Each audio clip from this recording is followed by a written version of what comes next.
I taught a yoga class this morning, like I do every Tuesday mornings, and I told my regular students about what's going on for me and how I'm sharing my story of provider abuse and how the internet is not happy with me right now. I just want to make it crystal clear that Kendra's recent actions in class do not reflect the values of our studio. And then she said, this is an urgent business matter and needs to be addressed immediately because what is happening online is now negatively affecting the business. And I said, I understand that this feels urgent, but I won't be able to meet today.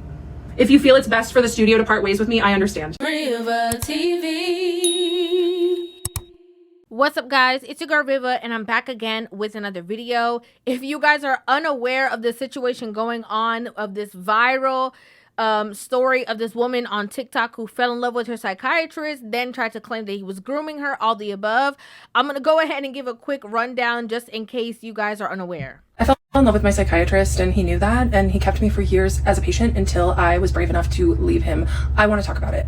Usually when I go on this app and I have a question, I have a bunch of videos that pop up, and I searched in love with my psychiatrist and nothing happened. So I would really like to discuss what happens when we fall in love with our mental health professionals, and most importantly, the fact that there are so many people, especially men, that are emotionally dead inside, that feel called to going into psychiatry and therapy so they don't have to feel their feelings, but they can feed off of the vulnerability of their mostly female patients. What do you guys think? So I told him often that I had a crush on him, told him all the time that I thought he was attractive, and he just would smile and not say anything because he was the king of plausible deniability. He didn't ever ask me if I had a crush on him, but he didn't do anything when I told him. Oh, he wasn't just fine with me having a crush on him and being in love with him. He loved it. And he had every ethical duty to end the psychiatric relationship when he found out that I had a crush on him, but he kept me for years after. And this is what I mean. He was a 38-year-old, attractive, smart, extremely successful psychiatrist, but he did not date. Why didn't he date? Because he got his emotional needs met feeding off of his patients and getting fantasy supply from them and being seen by them. I'm really good at seeing people. He loved the way I saw him. It is a crazy story and I can't wait to share it. Sorry, but what did you want him to do? Get rid of you as a patient? Yes, that's what they're taught in psychiatric training, is that the moment that there is romantic feelings, it is on them to transfer that patient out.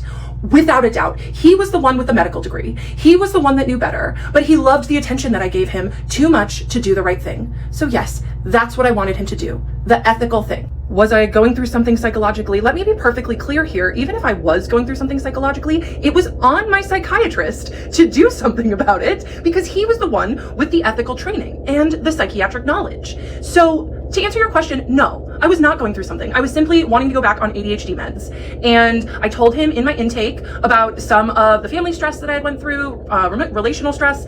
And he also diagnosed me with not only ADHD, but other trauma, stressor-related disorders. He did not tell me about that diagnosis until I asked him a year and a half later. But what he did with that diagnosis was he used it to recreate attachment bonds and make me addicted to him. When I was ovulating, I had a dream about you. And he was like, oh yeah? And I said, yeah. So I told him this. And I said, yes, we hooked up right here in this office. Be effing for real. Like, seriously. If I were him, I swear I would just leave planet Earth. Now, in lieu of all the situation that has been happening, in one of her videos, she ended up talking about how she was hosting a yoga class, and in the class decided to tell all of the people who were attending the class all the stuff that she was been posting on TikTok, basically, giving them all kinds of information. And she posted that as a part of the series when talking about the psychiatrist. I taught a yoga class this morning, like I do every Tuesday mornings, and I told my regular students about what's going on for me and how I'm sharing my story of provider abuse and how the internet is not happy with me right now. And I used that to say that our truth is really important to share. And that when we know something deep down needs to be said, that it's important to do it in whichever way feels best to us. And TikTok just happened to be that medium for me. I told my students how I've just been going through psychological warfare, and the internet is not happy with me for sharing my story and my truth. But I'm not doing it for the people that think I'm crazy, which maybe honestly I am a little bit, because who subjects themselves to this kind of torture? But I'm doing it for the people that DM me, that say, thank you so much for being brave enough to share your story because the exact same thing happened to me. So I am grateful for those DMs. People are starting to attack my business and my livelihood, and that's okay.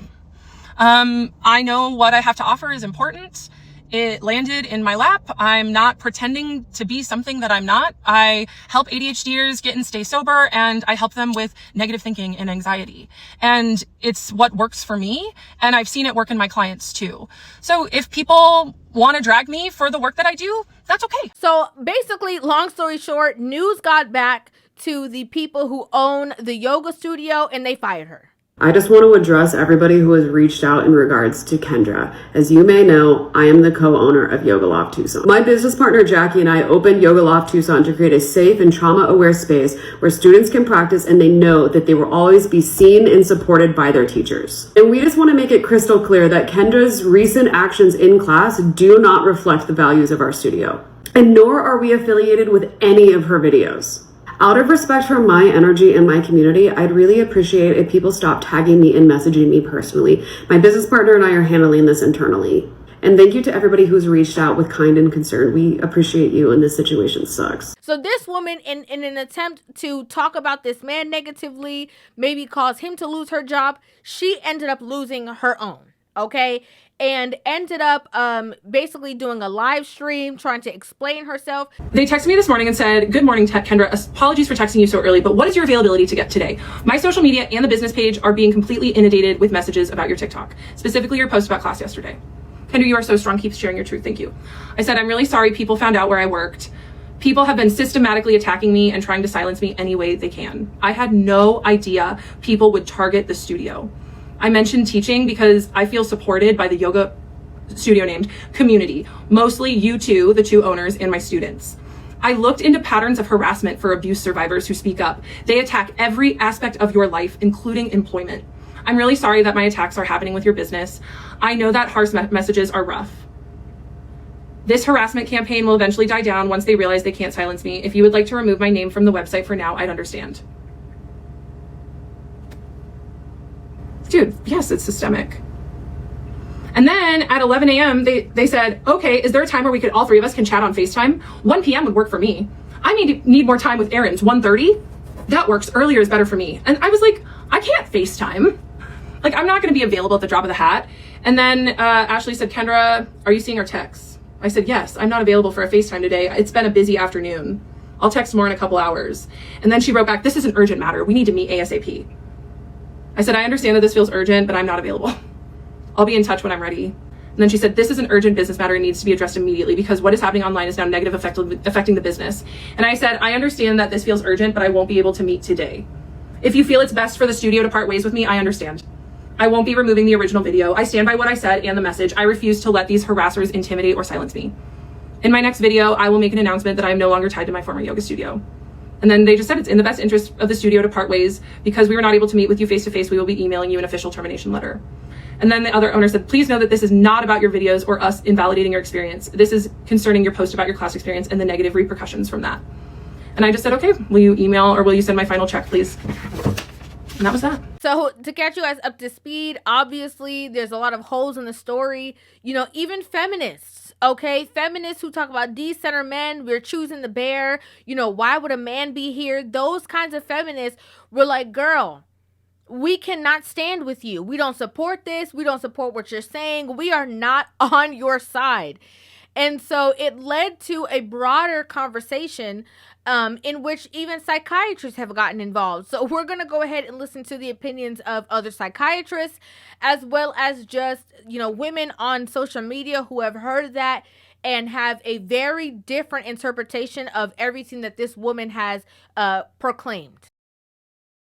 My name is Agam Dewan. I'm a board-certified psychiatrist, and I want to share my thoughts on this viral video about this woman who discusses falling in love with her psychiatrist and that journey publicly on TikTok. So for context, I did residency in 2019, and I became a full-fledged attending in 2024, and now I'm in private practice.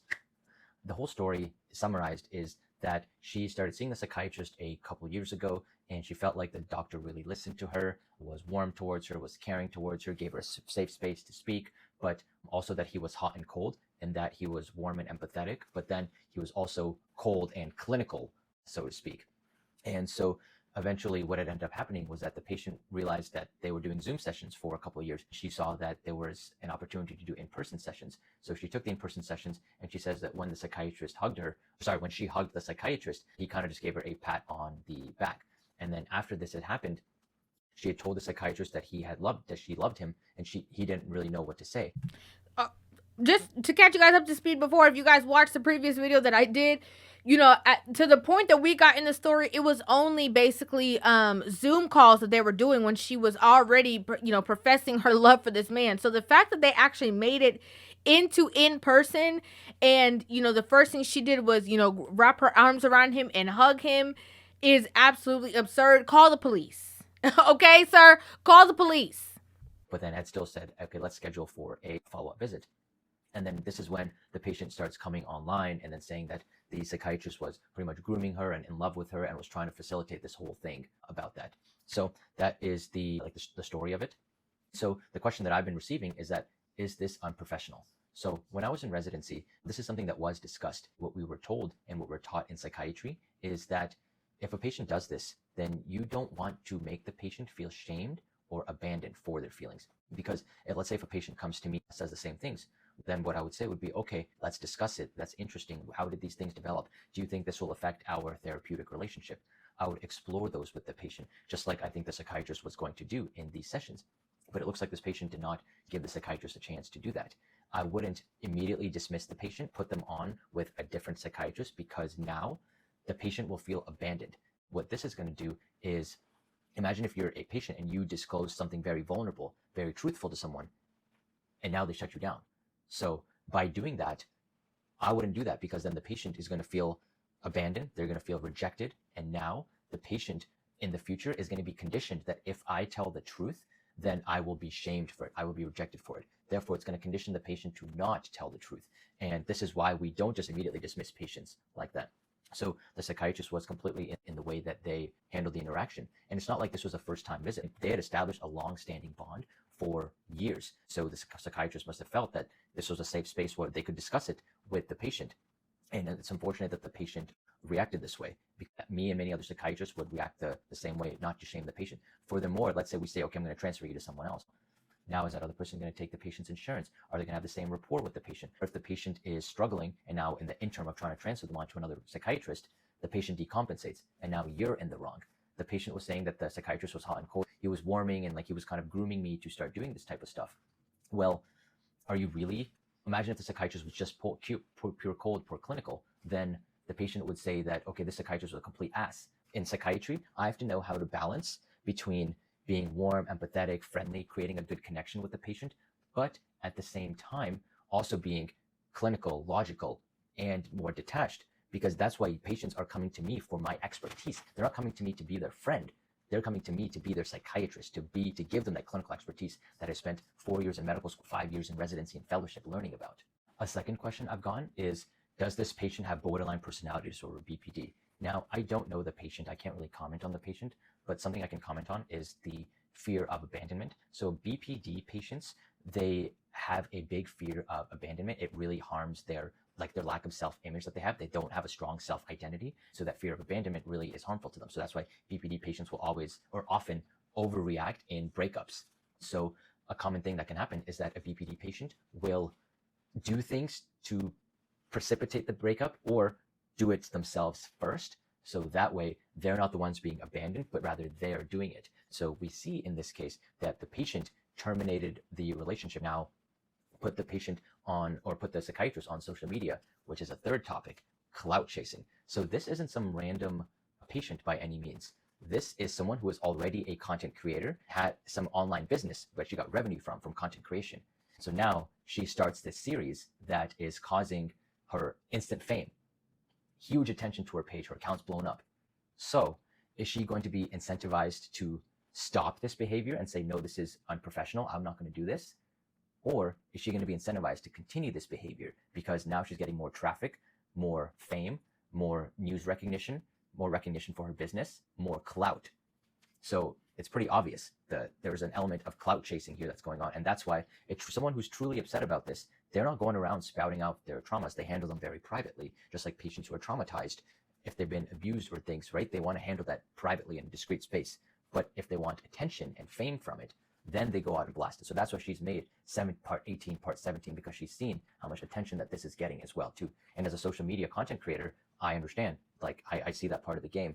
All fame, almost a lot of the time, is good fame. So that part of her motivation should not be neglected either. Now, do I think this is a person who needs help? I mean, absolutely. And, I hope that they get the help that they ultimately need, because clearly they were seeing a psychiatrist, they were seeing a therapist, they had a chat GPT therapist named Henry. So, I mean, that tells you a lot of what's going on in that person's psyche.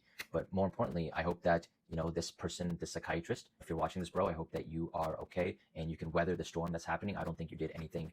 And I hope that this does not affect your career, the ability for you to help out other patients in the future. So I came across the video of the woman saying that she fell in love with her psychiatrist, and I made notes. As a therapist, I made notes. I literally, I couldn't scroll past it. There are so many things. I made a list. So we're going to go over this list together. So let's start from the tippy top, the tippy top. First of all, y'all don't know the difference. And clearly she doesn't know the difference between a psychiatrist and a psychologist. A psychiatrist, who she's talking about, is med management. They meet you, the only hour session they have with you is the initial session. Every session after that is coded as a follow-up, which means you only get 30 minutes. And that is once a month. That's it. 30 minutes. This man couldn't have been talking to her more than 30 minutes. A psychologist, that's who you do therapy with. That's who you actually talk about your feelings and what's going on with you. This man was not talking about her feelings. He was not doing therapy with her. So, off rip, it gives a personality disorder. From a therapist, it gives personality disorder. One, that was the first one. Two, she says he didn't date because he was getting all his emotional needs met from his patients. Said no therapist ever. Literally, that's not how that works. There is an automatic built-in power dynamic between therapist, psychiatrist, counselor, and client. Automatic. That is something that we are taught, that we are already in an automatic space of power in the situation. So to balance it out, all we do is actively listening, motivational interviewing, affirming, problem solving, literally listening to you, making you feel understood. But again, this man wasn't doing therapy. He wasn't. There was no fucking therapy involved in this. That's not his job. And I promise you, we don't do anything outside of our job. Because this is the thing. You weren't his only person, Bookie. 30-minute sessions, you're seeing clients back to back to back. I have 16 clients. And I get no emotional needs met because the whole point of my job is to show up for the other person. In fact, most therapists are drained by the end of the day and do not want to talk and need time to buffer because we account for everybody else's problems, situations, and emotional imbalance all day. No therapist is ever going to tell you that they are getting their emotional needs met by clients. I pinky promise you that shit. I pinky promise you. So then that shows me transference. And she didn't have to say that. She's never, I promise if we have a conversation, she's never actually seen a healthy relationship or had a healthy relationship with any male in her life. Not just a boyfriend, but a brother, a father, a uncle. She's never had a healthy male figure in her life at all, because as soon as she had a glimpse, because again, 30-minute increments, she held on to that and created a delusional thought process based on a limited interaction. There is nothing that man could have done at all. And she was like, she told him multiple times how attractive he was and everything. Granted, after so long, if she was making it uncomfortable, yes, he would have to address it. But I highly doubt it. She was probably saying, oh, you look nice today. Oh, that, because again, these are virtual fucking visits. Virtual visits. So if someone compliments you, because that is a normal part of engaging with people. Oh, thank you. Move on. I'm not going to assume that you like me or you find me attractive, but this is the thing. I find myself attractive, right?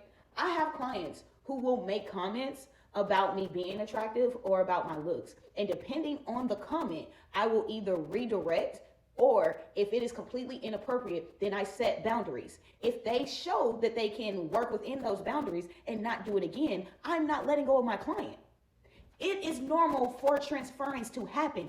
We are not taught to automatically just let go of clients as soon as they show any interest. If you are attractive, you're going to be attractive no matter where you do, what you do, or where you are.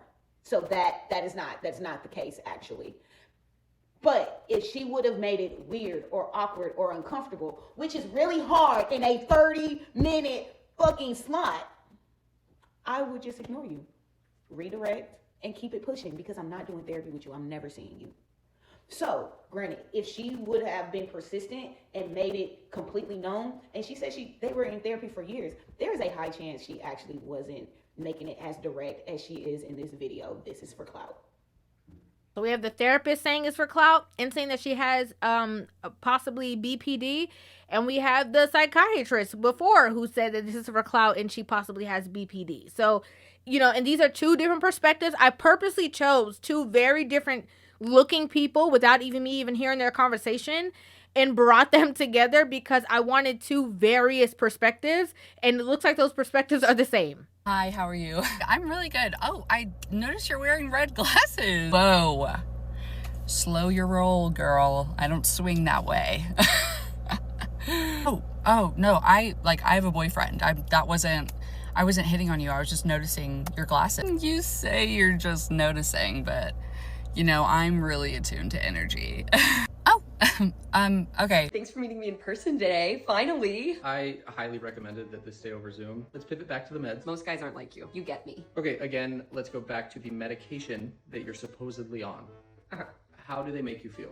Thank you so much for asking me how I feel. I was full-blown obsessed with my psychiatrist. I would beg him to let me see him every week. Beg him, because I was fully addicted to him. And then I started talking to my psychiatrist about my sex life. I proceeded to give him 30 minutes of non-stop content about my intimate life with my boyfriend. I actually recorded the whole thing because I was so excited about it. He didn't ever ask me to give him sexual content. I did that on my own. Coming to my psychiatrist looking for emotional validation. In my third session with him, I said, hey, do you mind if I call you by your first name? I put my own life under seeing him. Even though I usually wear contacts, I'm wearing these turtle shell glasses in these videos because just in case he sees them ever, he'll see me in his favorite glasses. I just gaslit myself. I start emailing him my fun little emails, but he stops writing me back. I was like, I want to see him in person. Some people may think that this is me harassing him, which is what I've gotten lots of. I was just thrilled to meet him. And I ran up and I gave him the biggest hug. And you know what he did? He barely patted me on the back. And I told him at the end of the session, you and I have a really special patient-doctor relationship. And he glared at me with just venom in his eyes. And he said, you and I have a professional patient-doctor relationship. He was so angry with me. Oh, okay. He set a boundary. People are asking me what my mental health diagnosis is. I do not have BPD. I do not have psychosis. You sure about that? I watched all 40 parts of this spiral so that you don't have to. And my edit pretty much summarizes what you need to know, which is she initiates every single boundary being crossed. Not once did this man ever engage, entertain, or reciprocate all the delusions that she had. She even admits how he told her this is a professional relationship. He stopped answering her silly emails. When she begged this man to see him weekly, he didn't even allow that. He kept it monthly. And then she admits that her psychiatrist is a man of color, which adds a whole nother layer to this. And I don't have to say more about that. She's really playing this victim role very great, despite the fact that she is in fact the predator in this situation. I have never gone from feeling sorry for someone to being scared of them as quickly as I did watching that 19-part series of that woman who fell in love with her psychiatrist. So originally the woman comes on and she says that her psychiatrist had been really inappropriate with her. And at first I was like, wow, this is awful. But then she goes on to tell us the full story. And like part of her evidence is the fact that he wouldn't see her in person. Babe, he was scared of you. He was scared of you. I'm scared of you through the screen. Can you imagine? He was probably like, please do not let that woman come in. Poor woman behind the desk didn't know, and she like books her in, and then on the day she arrives and she's all like, I had a sexy dream about you. She says like, oh, he couldn't even breathe. That's a good thing? You stunned a man so much that he couldn't breathe? I don't know. I don't think that's a good thing. You know what's so funny is that it reminds me of that video from a long time ago where people, I think a woman was a dating coach, and she basically gave up women, like teaching women on how to get relationships, and was basically like, y'all go on, do whatever you got to do, mess up, ruin your lives. I don't really care, because it was so overwhelming. Like, because of HIPAA, as she said, you know, they're unable to actually give certain information about what they truly experience. But I would genuinely love to hear a lot of these, you know, not normal, but these, you know, occurrences that happen consistently with all of these people, because I cannot even fathom. Like, here we are, we have logical conversations on a daily basis of, you know, holding women accountable in certain situations. But imagine these people who are there to literally hold that mirror up. That's their only job, is to hold that mirror up and help you become the best version of yourself. I can imagine the turmoil that they go through. Here's the thing with Kendra that I think we have to keep in mind. She 100% believes that this is true. She 100% believes that her psychiatrist was also in love with her and that he completely manipulated the situation. It doesn't matter how many people, mental health specialists, psychologists, psychiatrists, therapists, are in her comments or her live chats explaining to her the delusion that she experienced. She will not physically be able to understand where she was wrong. So in her trying to, I guess, get back at this guy for not wanting to be with her, get back at the psychiatrist for not wanting to be in a relationship, or whatever it was that she was trying to do, she ended up losing her side gig, you know, or her job. I don't know how much of, you know, her income was dependent on her teaching yoga. She ended up, you know, causing all this controversy where people are now looking at her sideways and no longer are supportive of whatever it is that she's trying to say or what she was trying to do. And, you know, it's also, I'm sure, put a lot of other psychiatrists and therapists that, you know, she probably would need to be seeing on high alert, because they're like, you're not going to get on TikTok and start talking about me, and I'm not going to be able to defend myself. Like, you know, she's probably put herself in a situation, regretfully, that she's not going to be able to undo. And it's only going to be affecting her, no one else. It's absolutely crazy. It's so crazy. This whole story and situation is absolutely absurd. And it just sucks so bad that this guy cannot get on here and tell us his recollection of things, because I'm telling you, I can only imagine what he would say. I can only imagine. And when you have the collective on social media, the women who can't stand men, the feminists, the this, the that, everybody coming together and saying, like, we all on this man's side, that says a lot. Okay? It speaks volumes. I'd like to know what you guys think about this in the comment section down below. I'd love to hear your thoughts on this entire situation. Make sure you guys hit that subscribe button and give this video a thumbs up. And I will see you guys in the next one. Love you. Rivah TV.